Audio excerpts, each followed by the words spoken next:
നാദൃശ ഓണമൊക്കെ കഴിഞ്ഞിരിക്കുക. അതെ അതെ. അപ്പൊ പണ്ടൊക്കെ ആയിരുന്നെങ്കിൽ മാവേലി കൊമ്പത്ത് കയറിയനെ. മാവേലി അതെ അതെ അതെ. മാവേലി കൊമ്പത്ത് ഞങ്ങളുടെ പുട്ടുവച്ചോടം തമ്മിലൊക്കെ ആയിരുന്നു ഞങ്ങളുടെ മത്സരം. കുറെ കൊല്ലം ആടിയില്ലേ അത്? മാവേലി കൊമ്പത്ത് ഒരു 18 വർഷം, ഞാൻ പുട്ടുവച്ചോടം ഒരു 3 വർഷം, ആദ്യത്തെ 3 വർഷം ചെയ്ത്. അതിനുശേഷം ഞങ്ങള് മാറിയിട്ട് ഞങ്ങൾ കൊമ്പത്തേക്ക് കയറി. അങ്ങനെ രണ്ട് ടീമായി.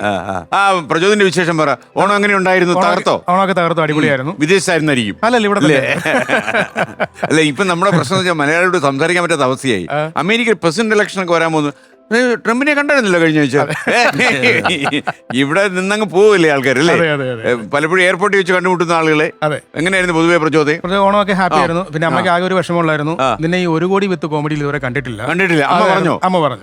ഇപ്പൊ അമ്മയുടെ വിഷമം മാറിയല്ലോ. തീർച്ചയായിട്ടും. 1 കോടി അടിച്ചോണ്ട് മോൻ ഇപ്പൊ അങ്ങോട്ട് വരും. പ്ലാൻ ചെയ്തോളൂ. അപ്പൊ നാദൃശ പകുതി ഉരുക്കാൻ വേണ്ടി ഉണ്ട് കൂടെ അല്ലേ? ഓക്കെ. പക്ഷെ ഈ ഓണക്കാലത്തെ ഓണക്കാലത്തെ നാദൃശ ഈ പ്രചോദനൊരു ഭാഗ്യമുണ്ടായി. നല്ലൊരു കണി കണ്ടു. തണ്ണീലിയോ എന്തായിരുന്നു കലാപ്രകടനം? അല്ല ശരിക്കും നമ്മള് കണ്ടെന്നറിയാമോ നാദൃശ? ആത്മാവിഷ്കാരമാണ് കല എന്ന് അവിടെയാ കണ്ടത്. അല്ല ഇവന് ഷാജോൺ സാറേ, ഞാൻ സത്യം പറയട്ടെ, ഞങ്ങള് ഇന്നേ വരെ കണ്ടിട്ടില്ല ഇത്രയും എനർജിയില്. ഇതുവരെ കണ്ടിട്ടില്ല. ഇതുവരെ ഇവന്മാരെ വന്നു പോവും. ആരെയും കുറ്റപ്പെടുത്താൻ പറ്റത്തില്ല. വന്നു പോവും. 1.5 വരവായിരുന്നു അല്ലേ? ഭയങ്കര എനർജറ്റിക് ആയിരുന്നു. മാത്രമല്ല അറിയാത്ത ഭാഷയല്ല സംസാരിക്കുന്നവര്, എന്നിട്ട് പോലും ഇതായിരുന്നു. അപ്പൊ ഈ അറിയാവുന്ന ഭാഷയിലായിരുന്നെങ്കിൽ ഇവന് സണ്ണി ലിയോന്റെ ഭാഷ മനസ്സിലാക്കാൻ എന്ത് ഭാഷ? അല്ല, അതിന് സബ് ടൈറ്റിൽ വേണ്ടല്ലോ. അതിന്റെ ആവശ്യമില്ലല്ലോ. മനസ്സിൽ തലച്ചോറിന് ഡബ് ചെയ്തോണ്ടേയിരിക്കും. പക്ഷെ എന്തായാലും ഒരുപാട് രസമായിരുന്നു. അല്ല, എനിക്ക് തോന്നുന്നത് നമ്മുടെ ഈ അടുത്ത കാലം ഫ്ലവേഴ്സിന്റെ ഏറ്റവും ശ്രദ്ധിക്കപ്പെട്ട പ്രോഗ്രാം ആയിരുന്നു. അല്ല, അതോടൊപ്പം തന്നെ സാറേ വലിയൊരു ഭാഗ്യം കൂടി ഉണ്ടായി. കാരണം നമ്മളൊക്കെ ആരാധിക്കുന്ന പ്രഭുദേവ് എന്ന് പറയുന്ന ഒരാളെ നേരിട്ട് അടുത്ത് കാണാനും പറ്റി. നീ കണ്ട ശരിക്കും? പിന്നെ നീ ശരിക്കും പറ, നീ ശ്രദ്ധിച്ചായിരുന്നു? പക്ഷേ എനിക്ക് തോന്നുന്നു നാദൃശയ്ക്ക് ഒരു നിരാശയുള്ളവരുണ്ട്. ഉണ്ട്, തീർച്ചയായിട്ടും ഉണ്ട് സാറേ. അന്ന് സൗദിയിലായി പോയി. അപ്പൊ ഇടയ്ക്കിടയ്ക്ക് മെസ്സേജ് ഇട്ടു, അപ്പൊ ഞാൻ ഈ ഫോട്ടോ അയച്ചു കൊടുത്തു. എടാ ഇത് കൊള്ളാമല്ലോ, ഞാൻ നേരത്തെ അറിയിക്കലായിരുന്നു. ഞാൻ പറഞ്ഞു അവിടെ പോയി കിടക്കാൻ ആരെങ്കിലും പറഞ്ഞോ സൗദിയില്? ഇവൻ എന്റെ അടുത്ത് പറഞ്ഞെന്തറിയോ, സണ്ണിലി ഉണ്ടായിരുന്നു, അതിന്റെ കൂടെ വേറൊരു തമിഴനുണ്ടായിരുന്നു. എന്തോ ഒരു പേര്, ഡാൻസ് കളിക്കും. സത്യം പറയടാ, അതല്ലേ? കോളേജിൽ പഠിക്കുന്ന കാലത്തൊക്കെ പ്രചോദ് നന്നായിട്ട് കവിതയൊക്കെ എഴുതുമായിരുന്നു. നല്ല കവിയാസ്വാദകരായ പെൺകുട്ടികളൊക്കെ ഉള്ള കോളേജായിരുന്നല്ലോ പഠിച്ചത് അല്ലേ? ചങ്ങനാശ്ശേരി NSS ഹിന്ദു കോളേജിലാണ് പഠിച്ചത്. അത് കവിത എഴുതുകയല്ലേ സാറേ? ഈ നമ്മൾ ഈ നേരത്തെ തൊട്ട കവിതകളൊക്കെ ഒരുപാട് കേട്ടിട്ടുണ്ട്. കവിത കേൾക്കുന്നത് ഭയങ്കര ഇഷ്ടമാണ്. കവിത ആലപിക്കുന്ന പരിപാടിയായിരുന്നു. ആലപിക്കുന്ന വെച്ചാൽ നമ്മൾ ഈ ഇലക്ഷനൊക്കെ നിൽക്കുമ്പോൾ ഈ പാട്ട് പാടണം, കവിത പാടണം. ഈ കവിതയൊക്കെ ചിലർക്ക് ഇഷ്ടമാണ്. അപ്പൊ അങ്ങനെ ഈ കവിത നമ്മുടെ രവിശങ്കർ എന്ന് പറഞ്ഞൊരു സുഹൃത്തുണ്ടായിരുന്നു. അദ്ദേഹം മരിച്ചുപോയി. കാരണം അദ്ദേഹമാണ് ഏറ്റവും കൂടുതൽ കവിത ഇങ്ങനെ പാടിക്കൊണ്ടിരുന്നത്. അപ്പൊ അന്ന് നമ്മൾ കേൾക്കാത്ത വ്യത്യസ്തമായ കവിതയാണ് രവിശങ്കർ പാടിക്കൊണ്ടിരുന്നത്. അപ്പൊ അത്തരത്തിലുള്ള കവിതകൾ എനിക്ക് ഭയങ്കര ഇഷ്ടമായിരുന്നു.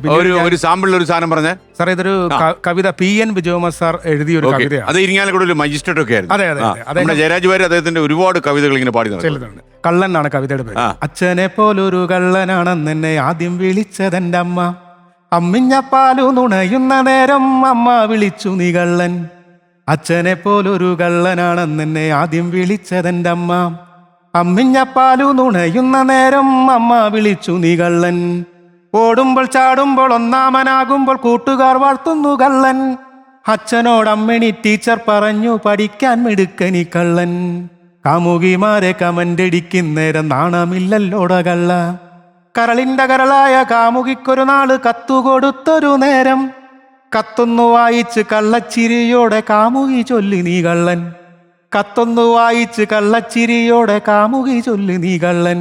അച്ഛനെ പോലൊരു കള്ളനാണെന്നെ ആദ്യം വിളിച്ചതെന്റെ അമ്മ, കക്കാതെ കവരാതെ കള്ളം പറയാതെ കള്ളനായി പണ്ടേ പിറന്നു.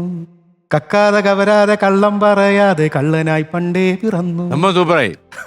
അപ്പൊ പ്രജോത് എന്തോ ജയറാമിന്റെ കൂടെ ഒരു US ട്രിപ്പ് പോയല്ലോ? അതെ, UK. ഇന്നിപ്പോ ഏറ്റവും ആൾക്കാർ പറയുന്ന ഒരു കാര്യം, രാത്രിയിൽ ആരോ വന്ന് സ്ത്രീകളുടെ മുറിയിൽ മുട്ടി. അതെ അതെ അതെ അതെ. അങ്ങനെയുണ്ടോ? അല്ല ആ ട്രിപ്പില് പ്രചോദനമായിട്ട് അതിന് ബന്ധമൊന്നുമില്ലല്ലോ. അല്ലെ ബന്ധമൊന്നുമില്ല. അതൊരു കഥ എന്ന് പറഞ്ഞാൽ നമ്മുടെ മീരാനന്ദനും അതുപോലെ നമ്മുടെ സമൃദ്ധ സുനിൽ, സ്റ്റീഫൻ ദേവസ്യ, ബാലഭാസ്കർ, കോട്ടന സിറുക്ക, ഞങ്ങൾ എല്ലാവരും ഒരു ട്രിപ്പാണ്. അപ്പൊ ഈ ട്രിപ്പ് അവിടെ പോകുന്നു. പാർവശിച്ചിക്കുണ്ട്, ജയറാമനുണ്ട്, പിള്ളേർ 2 പേരും ഉണ്ട്, കണ്ണൻ ചക്കിയുണ്ട്. അപ്പൊ ഈ ട്രിപ്പ് നടക്കുന്നു. നമ്മൾക്ക് ഫാമിലാണ് നമുക്ക് താമസിക്കുക. ഫാം ഹൗസ് ഇപ്പറേ വലിയ ഫാമൊക്കെയാണ്. അങ്ങനെയാണ് ഇവിടെ താമസിക്കുന്നത്. അപ്പോൾ ഇത് താമസിച്ചു കുറേ ഒരു പരിപാടി ഒരാഴ്ച എല്ലാം കഴിഞ്ഞു. അത് കഴിഞ്ഞപ്പോൾ തന്നെ വീണ്ടും ഒരു കംപ്ലൈന്റ് ചെറുതായിട്ട് വന്നു. മീരാനന്ദന്റെ റൂമിൽ ആരോ രാത്രിയിൽ മുട്ടുന്നുണ്ട്. അപ്പൊ ഇതൊരു സംസാര വിഷയമായി പതുക്കെ ഒന്ന് തുടങ്ങി.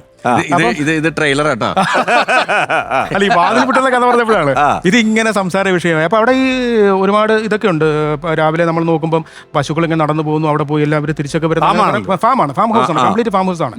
അപ്പോൾ ഇത് ഇവരുടെ താമസം എന്ന് പറയുന്ന അപ്പാർട്ട്മെന്റ് താഴെയാണ്. അതിന്റെ മേളിലൊക്കെയാണ് ബാക്കിയുള്ളവരൊക്കെ താമസിക്കുന്നത്. ഇത് ഒറ്റയ്ക്കുള്ളൊരു അപ്പാർട്ട്മെന്റ് മാത്രമാണ്. അപ്പോൾ ഇതിങ്ങനെ ചർച്ചാ വിഷയം. ഒരു ദിവസം ജയറാമേട്ടൻ വളരെ സീരിയസ് ആയിട്ട് വന്നിട്ട് പറഞ്ഞു, ഇത് ശരിയല്ല, എല്ലാവരും ഒന്ന് പറഞ്ഞ ഒരു അർജന്റ് മീറ്റിംഗ് ഉണ്ട്. അപ്പോൾ പാർവശിജി ഉണ്ട്.